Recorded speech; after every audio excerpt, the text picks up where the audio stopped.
Novice writers will make a series of rookie mistakes when they write a blog post. These include not targeting keywords, not including a call to action at the end, and starting with the introduction. But you're smarter than that, which is why you're watching this video.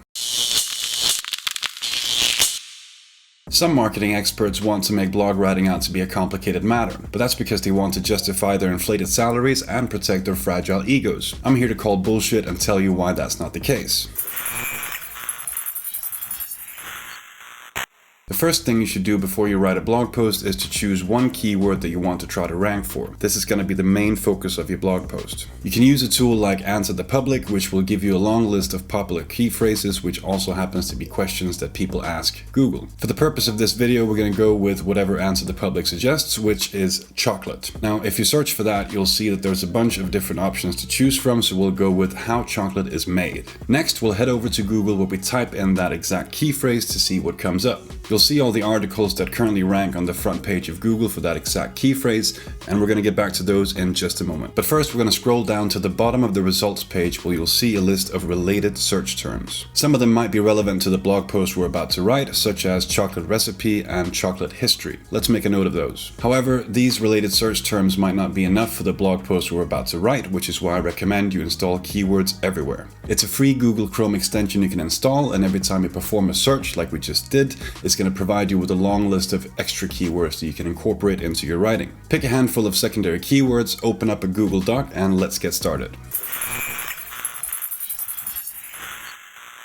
Before you get into writing the actual content, I would recommend that you start by creating an outline. This is going to give you some structure and will enable you to get an overview of what you're going to write and where you're going to write it and in which order you will write it in. Fortunately, a lot of people have already written about chocolate, so let's see what work they've done already. Maybe we can steal a few ideas from them. Head back over to the Google search page and open each and every of the top ranking blog posts in a new tab, read them carefully, and make notes of what they've done right and what they've done wrong. Pay attention to which sections they've included in their blog post and make an aggregate list that you can use for your own blog post. You'll end up with a list that looks something like this. Cultivate cacao trees, harvest and open the cacao pods, ferment and dry the cacao seeds, roast and winnow the cacao seeds, grind the cocoa nibs into cocoa mass, mold the cocoa mass into chocolate. That's a pretty good step-by-step guide for how to make chocolate. You can also add additional sections to the blog post which might also be of interest to the reader, such as the history of chocolate or what you can do with chocolate after you've made it,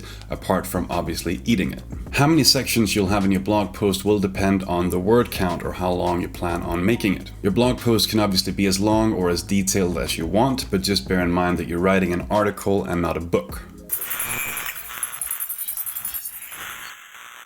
Once you've created an outline for your blog post, it can be tempting to start at the top by writing the introduction first.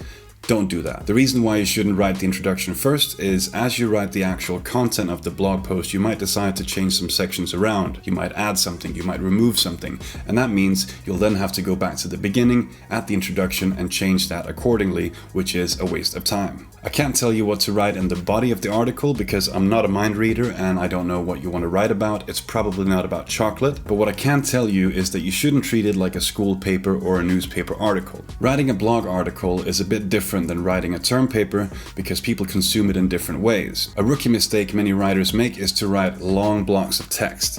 No one wants to read that because it makes the eyes very tired and then they glaze over and people lose focus. Here's where you need to think a bit like a graphic designer and utilize some negative space. Your English teacher will hate you for this, but they're not the ones who read your article, so don't worry about their opinion for now. Don't be afraid of writing single sentence paragraphs. You're not going to run out of paper and you won't be killing the rainforest, so just feel free to get creative. Also bear in mind that most people read your content on their phone, which means the screen will be much smaller and your text will be much more compressed. That means your paragraphs will actually appear twice as long and as dense on the phone as they will on a desktop computer. Once you've written the meat of the actual article, which is the content people came for, it's time to wrap it up with a conclusion. If you've written an extensive blog article, you can summarize the key takeaways in bullet point form. That'll give people a good overview of the main points you've covered in each sections of your blog post. If you've written a shorter blog post, this might not be necessary. What is necessary is to include a call to action. It's not always obvious what the reader should do after they've read your blog article, so make sure you include a solid call to action at the end. This could be read another related blog article article you've written, sign up to your newsletter, follow you on social media, contact you on the contact page of your website, or buy your services and products.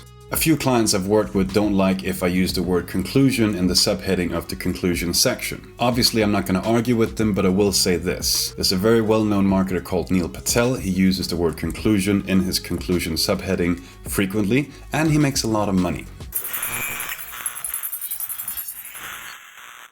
The final part of the process is to write the introduction and create a compelling title for your blog post. The reason you're writing the introduction last is because by now you know exactly what's going to be in the actual blog post and the conclusion at the end, so now you can neatly summarize it in the beginning of the article and hype up the reader. As for the title of your blog post, there are a million options to choose from. Some of the most popular ones include how to do XYZ or 10 things you didn't know about XYZ, but they're not as popular as they used to be because a lot of writers have used them, which means the market is now oversaturated with these kinds of titles. That's why you have to get a bit creative here. Just don't write something overly sensational like the newspapers do. Your title should be catchy and attention-grabbing, and it should make a promise to the reader, so if they click on it, you'll deliver on that promise. And that's the bottom line for titles, really. They only serve one purpose, and that's to get the reader to click on them and read the rest of the article.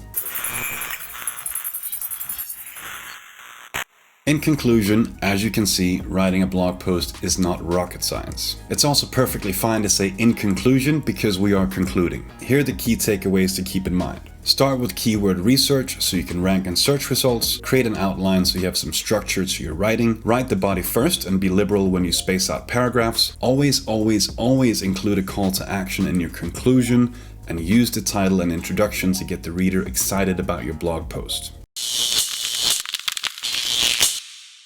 What else? Oh yeah, the call to action. If you don't have time to write your own blog posts for your business website, you can always get in touch with me. I happen to run an agency that does just that. If you'd like more tips like these, you should definitely subscribe to the channel. You can also go into the description of the video and there's a link to my website where there's a blog post on this specific topic, and there's a bunch more resources you can use if you want to write your own blog post. And there's also a contact form where you can hire me to do it for you.